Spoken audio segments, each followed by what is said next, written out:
દાદા ઉગારામે સદગુરુ પરમાત્મા ઈર્ષાગર દાદા પાસેથી આ સત્ય વસ્તુને પ્રાપ્ત કરી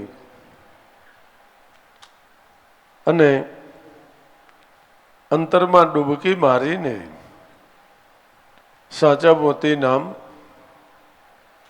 ઉઠતા શબ્દને ઓળખી લીધો અને એ શબ્દોને ઓળખીને મન કર્મથી મુક્ત બની ગયું. જ્યારે મન કર્મથી મુક્ત બને ત્યારે મન કર્તૃત્વ ભાવને છોડી દે છે. કર્તૃત્વ ભાવ નથી એટલે કેવળ બ્રહ્મનું ચિંતન છે. એટલે સંતો મહાપુરુષો માટે એ શબ્દ પ્રયોગ થાય છે કે ચંદા સુરત કો ચલતા ન દેખા ન દેખી વધતા વેલ, સંત હરિજન ભક્તને ભજતા ન દેખ્યા, આ થયું છે કુદરત મહારાજના ખેલ. કારણ કે હવે અન્ય કોઈ ચિંતન ઉઠતું નથી. અઠૈપોર દાદા ઉગારામ કેવળ અને કેવળ બ્રહ્મનું ચિંતન કરે છે અને ત્યારે જ આ મહાન જ્ઞાન ભાવનો ઉદય થાય છે. જેને કાળા અક્ષર કુવાળે માર્યા છે એવા દાદા ઉગારામના મુખમાંથી 4 વેદ 6 શાસ્ત્ર 18 પુરાણ વેદાંત રસ ટપકવા માંડી ગયો. વળી જોઈને નહીં, વાંચીને નહીં, પાકું કરીને નહીં.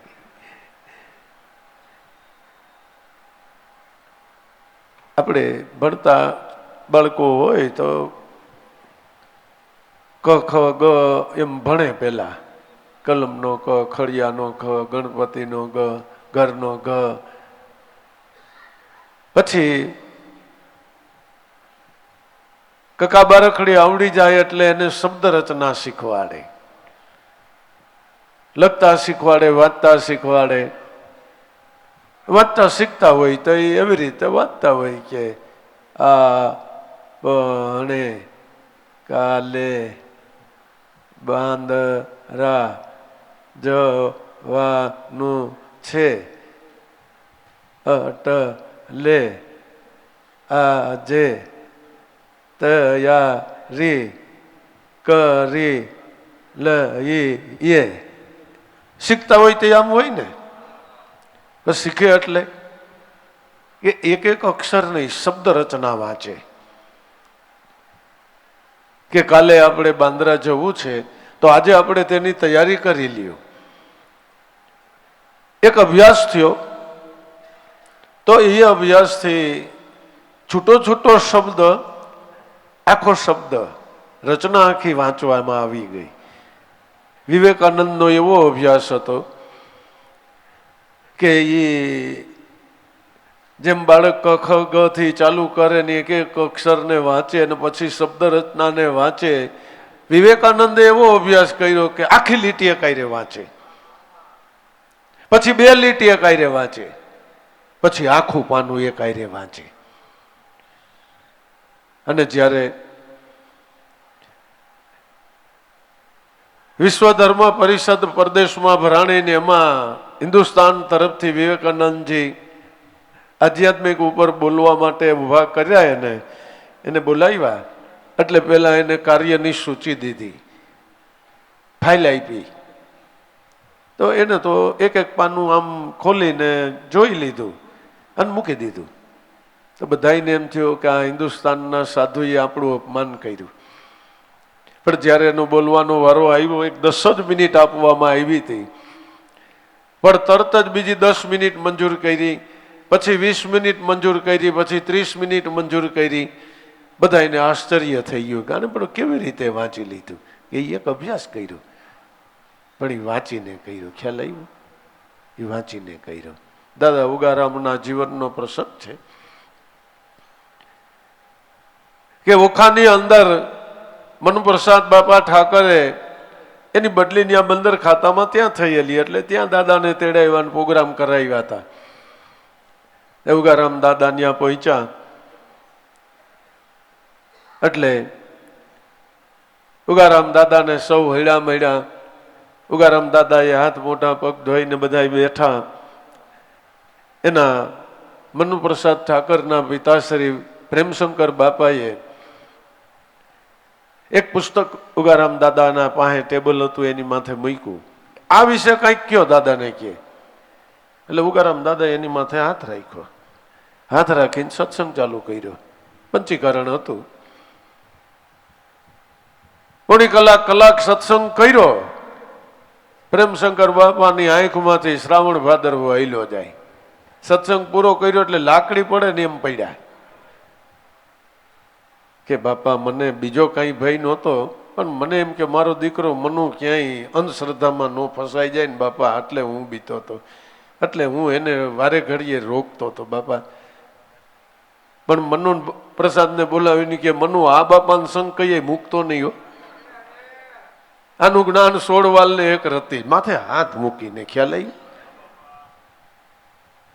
જેને ઉઠતા શબ્દોને ઓળખો છે એલા એનાથી આ જગતમાં કાંઈ અજાયણું નથી, કાંઈ અજાયણું નથી. એ તનકી જાણે મનકી જાણે, જાણે આપણા ચિતડાની ચોરી. હવે એનાથી ભાગીને ક્યાં જાય કે જેના હાથમાં હોય આપણા રેનકી દોરી. જે શિવે જીવે જીવની દોરી જાયેલી છે ઈ શિવ જેને સાયધો. હવે ભાઈ એનાથી શું અજાયણું હોય ને. ખરેખર એ શબ્દના આપોઆપ સ્વયં સત્તાથી ઉઠી રહ્યો છે. બસ એની અંદર ગુરુની કૃપા નિધાન થઈને હા મન બુદ્ધિ ચિત્ત અહંકાર જુદો વહીવટ કરી રહ્યા છે. એ બ્રહ્મના ચિંતવને સુરતા બનાવીને એ શબ્દની હારે ચોટ કરો. દાદા ઉગારામ આ જ્ઞાનના દાતા છે કે આપણને જીવમાંથી શિવ બનાવનાર છે. એવા પ્રસંગો છે દાદા ઉગારામના જીવનમાં કે પ્રાણહીન થયેલા મરદાની અંદર એને પ્રાણ પૂર્યા છે. પણ એના કરતાંય મોટી વાત આ છે કે આપણને આપણા મનનો ભટકાર મટાડીને અનંત જન્મના કરેલા કર્મમાંથી મુક્ત કરાવીને આ મનને કર્તૃત્વ ભાવનાથી છોડાવીને બ્રહ્મના ચિંતવનમાં તરબોળ કરી દે. આ સિદ્ધાંત, આ સમજણ, આ જ્ઞાન, આ ભક્તિ અનાદિકાળની છે. પૃથ્વી રચાણી ત્યારની છે. અને ઉગારામ દાદાએ પોતે જ આ વાત કરેલી છે કે મળાવ મારો નીચી વાડીમાં જન્મ, મારો પહેરવેશ જરાક આવો, મારું બોલવું જરાક જાડું, એટલે દેશી શબ્દમાં બોલવાનું હાવ, મારો એક પગ ખોગડાય હાલું તો, અને મારા હું બોલું તમને મજો આવે. અમે પુરવ્યા પૂરવ દેશના, અમારી બોલી સુણે કોઈ, અમારી બોલી જે સુણે ઈ હંસ ઉગારામ દાદા કે પૂરવ ના જ હોય. એટલે કે માળાવ પૃથ્વી રચાણી ને તેદુ નાના આપણા ને તમારા બધાના હંસ ભેગા ને ભેગા છે ને. ખરેખર એમ જ હાલે છે. આનું આ મંડળ એમને સાથે ને સાથે ચાલ્યા કરે છે કે પેલા કબીર સાહેબના વખતમાં રામાનંદની ફૌજ કહેવાતી હતી, રવિ સાહેબના વખતમાં બાણબાપાની ફૌજ કહેવાતી હતી, અત્યારે દાદા ઉગારામની ફૌજ ગણાય. મંડળ ઈનું ઈ છે. આમાં ન્યા બીજાને ઉકેલ આવે એમ નથી, ભણેલાને જ ઉકેલ આવે. એટલે કમાઈદારી હંસને આ વાત ગળે ઉતરે એનું મન માને. બાકી ડોકું કાઢીને કેટલાય આવીને વૈયા ગયા, જોઈ ગયા ને સાંભળી ગયા ને, પણ કાંઈ દઈશ ન હોય જી.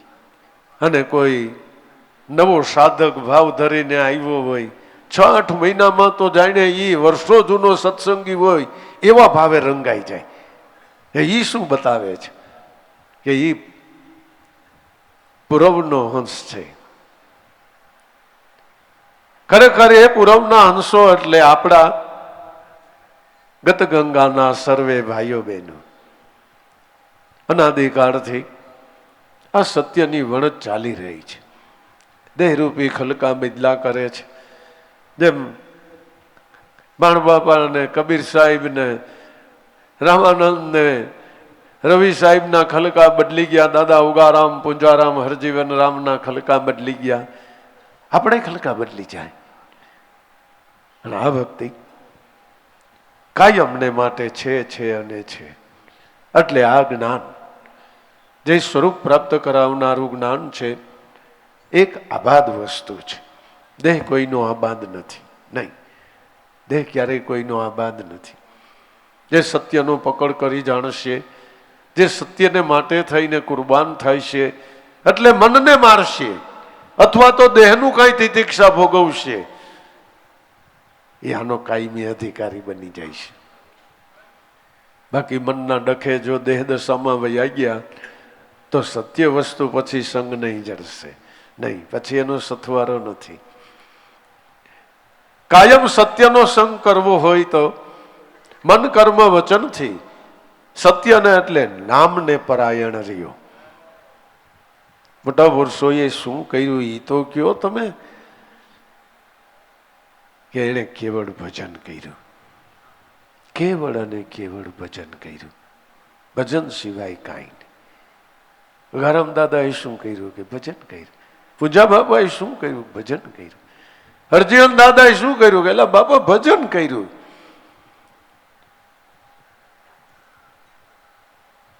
ખરેખર જે જ્ઞાન પ્રાપ્ત થયું છે, ભક્તિ પ્રાપ્ત થઈ છે, આપણા માટે એ પરવાના સમાન છે. આપણા માટે એક અધિકાર છે. જેની પાસે નામ છે એને સ્વરૂપ પ્રાપ્તિનો એ અધિકાર એટલે પરવાનો ગણાય છે. લઘુ દાદાએ કીધું કે લાલ પરવાના લખાયા જણે, આવી આડું એને કોણ નડે, દાસ લાભુ કે સદગુરુ સેવાથી ભવસાગર તો સેજે તરે. પૂરણ બ્રહ્મસો જો ધ્યાન લગાયા કાળે બિચારા ક્યાં કરે આમાં. હા, લાભુ દાદાનો અનુભવ કે નામરૂપી જેની પાસે પરવાનો છે એને કામ ક્રોધ લોભ મોહ શબ્દ સ્પર્શ રૂપ રસ ગંધ આ કોઈ ના નડે, નહીં, એને ન પરસી શકે. અગ્નિને ઉધઈ ન લાગે, મણામણીને મેલજો ને અપાર સિંધુ અનગઢ ભર્યો, પણ આવા ભજનાનંદી મનને સહેલજો ને.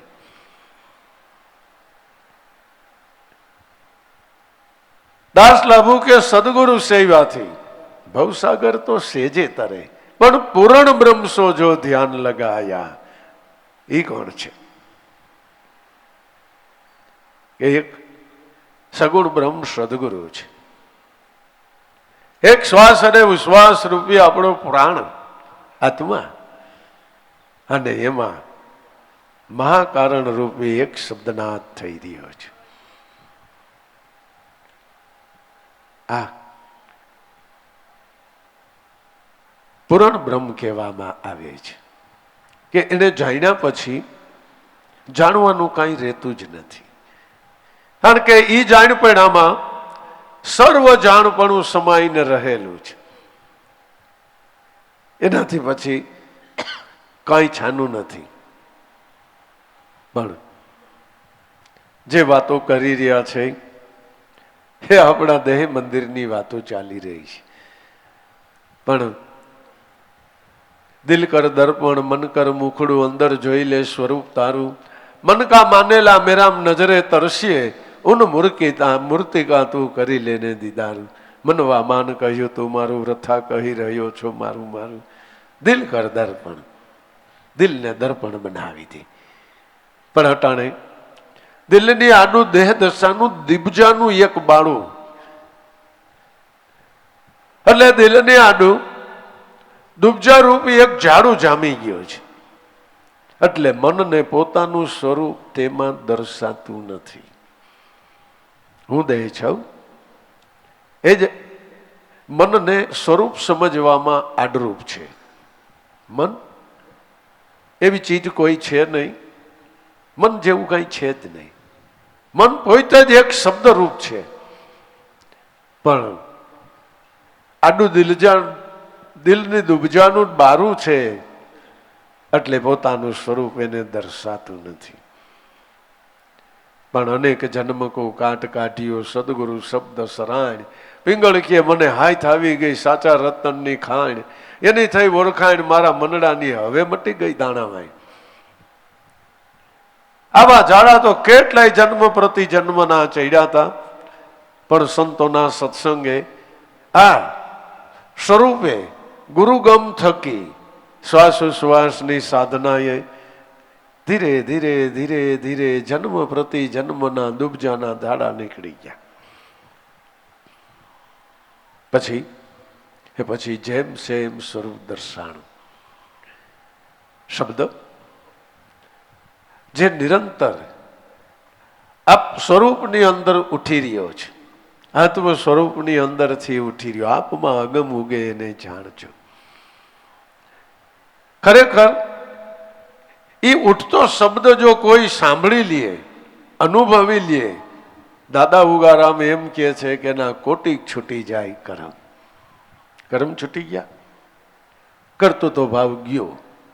તો હવે શું છે કે હવે હું નહીં તો તું હી સદા. તો એક સોહમ પદનું જ્ઞાન છે, બીજું કાંઈ નથી. ત્યાં છે શું માયાનું જોર, ત્યાં મારા તારાનો દાવો જ નથી. પણ આવું કરવું હોય તો એક ગુરુને એક ઈશ્વર એમ કોઈ પણ સાધકે ભજવા પડે આઠે પોર. માટે ગુરુ પૂનમ જેવો મહાન પર્વ છે. દાદા ઉગારામના આંગણે ભાવિક ભક્તજનો સર્વે ભાઈઓ બહેનો બાળકો પધાર્યા છે.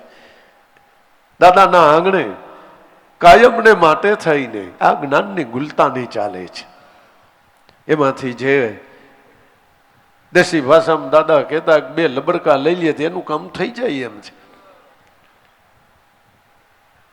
આવા અનુભવી સંતો મહાપુરુષોના શબ્દો જો મન ગ્રહણ કરી લે એનું કામ થઈ જાય એવું છે. માટે મનુષ્ય જીવનની અંદર પ્રારબ્ધ વસાત કઈ સુખ દુઃખ લાભ હાણ હરખ શોક આવે તો એ તો આપણા પોતેના કર્મના પટાત્રા રૂપ ફળ રૂપ છે. એમાં તમે મનથી કોઈ ખોટી નહીં થતા. જે સમયે જે કરવું ઘટે ને કુદરત સુજાડે એ કરી જાઓ. એની અંદર ક્યાંય બંધાતા નહીં. તમે એક ગુરુ મત ગુરુ વચનના ભરોસે મહાપુરુષોનો સમાગમ સત્સંગ કરીને તમારા મનને સતના એટલે નામ માર્ગ ઉપર સ્થિર રાખો. બાકી તો આ જગત આવું જ હતું છે અને આવું રહેશે. ફેર જે પડ્યો છે એ મનુષ્યના મનમાં પડ્યો છે. જો આકાશ એનું ઈજ છે, એમાં કોઈ દી કાંઈ ફેર નથી. પૃથ્વી એની ઈજ છે, એમાં કાંઈ ફેર નથી પડ્યો.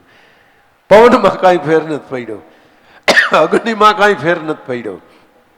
સૂર્યચંદ્રમાં કાંઈ ફેર નથી પડ્યો. પણ ચાર યુગની વાતો હાલે છે કે પ્રથમ યુગમાં આમને, બીજા યુગમાં આમને, ત્રેતામાં આમને, કળયુગમાં આમને. પણ આ તો બધા ઈના ઈ છે. આ વર્તારો શેનો છે? આ વર્તારો આપણા મનનો છે. મન સત્યની વણજ કરવાને બદલે અસત્યનું આચરણ આદરે એનો આશરો લીએ એ કળજુગ છે. અને ગુરુની કૃપા નિધાન થઈને સતનો પકડ કરે તો એ સતયુગ છે. સતયુગ કે કળયુગ એ આપણા મનની અંદર રહેલો છે. કળયુગનું ઉત્થાપન કરીને સતયુગનું સ્થાપન કરવું એ સંતો મહાપુરુષોનું આદિ અનાદિથી કરતા આવ્યા છે. અનન્ય ભાવથી, પ્રેમથી, શ્રદ્ધાથી, વિશ્વાસથી. જેમ આપણે એનું સેવન કરીએ છીએ એમ એ આપણું સેવન કરે છે. માટે ખૂબ ભલા થાય જો ભલા કામ કરજો. કરતા કુદરતે મનુષ્ય દેહ દીધો છે, ગુરુનો સથવારો કરાવ્યો છે, આ શબ્દ બ્રહ્મ સાક્ષાત પ્રાપ્ત કરાવ્યો છે, અટાણે પ્રાણ ચાલી રહ્યો છે, અને પાથીએ પાથીએ તેલ નાખે એમ સત્સંગ આપણને પ્રાપ્ત છે. તો ભાઈઓ બહેનો થોડાક સજાગ બની જાઓ. જીવનની અંદર ક્યાંય ખોટીપો ન કરો. જે ફરજ ઊભી થાય એને બજાવીએ જાઓ. 5-25 વર્ષ થયા હોય, 50-60 વર્ષ થયા હોય, તમે જીવનમાં ઘણું જોઈ લીધું છે, ઘણું જાણી લીધું છે, તમને બધી ખબર પડી ગઈ છે કે આ જગત સ્વાર્થનું બનેલું છે, એ તમે જાણો છો. તો હવે વિશેષ એમાંથી મનને બારું કાઢીને હાલતા ચાલતા ઉઠતા બેસતા કામ ધંધો ઉદ્યમ વેપાર કરતા એને ખાતા પીતા પહેરતા ઉઠતા હરતા ફરતા હાણતા માણતા અનન્ય ભાવથી શ્રદ્ધાથી વિશ્વાસથી ખરા દિલના ભાવથી મારા નાથનું ભજન કરજો બાપા. આ આપણા પુરુષોનું, સર્વે સંતો મહાપુરુષોનું, સર્વે અવતારોનું, સર્વે દેવદેવીઓનું, સર્વે ઋષિમુનિઓનું, સર્વે ધર્મગ્રંથનું બાપા આ કેવું છે. એટલે જેનું મન ભજન સંગી થાય છે ને એને ભગવંત મળશે. બોલો સદગુરુદેવની જય.